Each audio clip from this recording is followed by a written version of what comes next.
Hello అందరికీ. ఈరోజు recipe వచ్చేసి క్యారెట్ హల్వా. ప్యాన్లో 2 స్పూన్స్ నెయ్యి వేసుకొని డ్రై ఫ్రూట్స్ బాగా వేయించుకొని పక్కన పెట్టేసుకోవాలి. అదే ప్యాన్లో 2 స్పూన్స్ నెయ్యి వేసుకొని బాగా సన్నగా తరుముకున్న క్యారెట్ తురుము వేసి బాగా కలపాలి. క్యారెట్ పచ్చితనం అంతా పోయి ఫ్రై అవ్వడానికి టైం పడుతుందండి. ఈ క్యారెట్ హల్వా కనుక ఈ విధంగా మీరు ఇంట్లో కనుక చేస్తే ఇంట్లో వాళ్ళు చాలా ఇష్టంగా తింటారండి. అప్పుడప్పుడు పిల్లలకి ఇలా చేసి పెడితే కనుక మళ్ళీ మళ్ళీ కావాలని అడుగుతారండి. ఇంకా ఈ వీడియోని ఫస్ట్ టైం చూస్తున్నట్లయితే ప్లీజ్ సబ్స్క్రైబ్ చేసుకోండి. అలానే ఒక లైక్ చేయండి. క్యారెట్ ఇలా ఫ్రై అయిపోయి బాగా దగ్గరికి వచ్చి బ్రౌన్ కలర్ వచ్చేదాకా క్యారెట్ని వేయించుకోవాలి.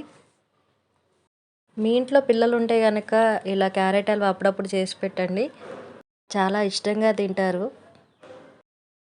క్యారెట్ తురుము బాగా ఫ్రై అయిపోయి ఇట్లా దగ్గరికి అయిపోయి బ్రౌన్ కలర్ వచ్చిన తర్వాత 1 కప్పు చక్కెర వేసుకోండి. ఈ చక్కెర అనేది బాగా కలుపుకోండి. చక్కెర మొత్తం కరిగి క్యారెట్లో కలిసేదాకా కలుపుకోండి. మొత్తం కరిగిన తర్వాత కొంచెం జిగురు జిగురుగా పాకంలాగా అవుతుంది. విధంగా చక్కెర అంతా కరిగిపోయిన తర్వాత పాలని మనం వేడి చేసేటప్పుడే కొంచెం నిమ్మరసం అనేది మనం యాడ్ చేసుకుంటే పాలన్నీ ఈ విధంగా ఇరిగిపోతాయి. ఈ ఇరిగిపోయిన పాలని వేస్తే ఏంటంటే హల్వా అనేది చాలా టేస్టీగా చాలా స్మూత్గా బాగుంటుంది. పాలను వేసిన తర్వాత మొత్తం హల్వా అంతా ఒకసారి కలుపుకొని ఎక్కువసేపు ఉంచకూడదండి. జస్ట్ ఒక 1 మినిట్ ఉంచిన తర్వాత ఇగో ఈ రకంగా అవుతుంది. ఇప్పుడు మనం స్టవ్ ఆఫ్ చేసేసుకొని మనం ముందుగా వేయించి పెట్టుకున్న డ్రై ఫ్రూట్స్ని పైన చల్లుకుంటే అంతే, ఎంతో టేస్టీగా ఉండే క్యారెట్ హల్వా. మీరు కూడా మీ ఇంట్లో ట్రై చేయండి.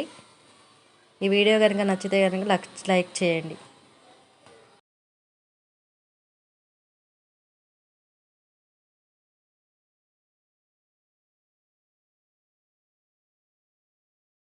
మామూలుగా సీరియస్గా చెప్పి వెళ్ళాలి.